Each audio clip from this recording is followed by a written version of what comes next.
So is the plan still to press ahead with increasing the pension age to 67 at the start of next year?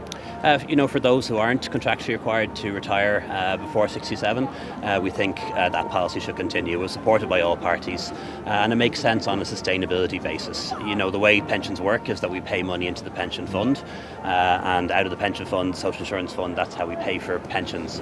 It is in surplus now, but we know because of the fact that our population is ageing that we've better life expectancy, which is a good thing. It is going to go into deficit in the years ahead, and if we don't act now, it'll create a big problem in the future. Look what's happening in France, for example, where they're going from 62 to 67 in 5 years, and that's because they didn't act early enough. So a stitch in time saves 9, and I think certainly for people in their 30s, 40s, 50s and early 60s, actually making this change is to their advantage, but we accept that there are anomalies. Other parties are proposing, Sinn Féin are proposing to bring it back to 65. I think the Labour Party wants to leave it at 66. Fianna Fáil might want to leave it at 66 as well. You're not going to reconsider?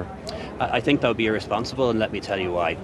We have a surplus in our social insurance fund, our pension fund at the moment, and the minute there's a surplus, and there's only been a surplus for the last couple of years, the minute there's a surplus, other parties are already proposing to spend away that surplus.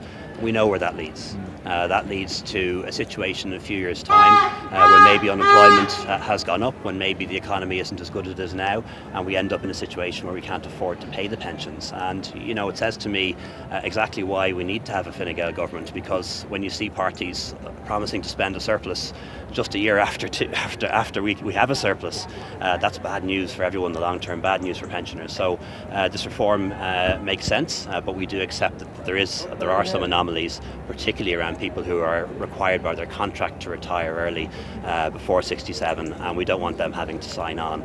So that's why we propose to bring back the state transition pension, a sort of early retirement pension for those people.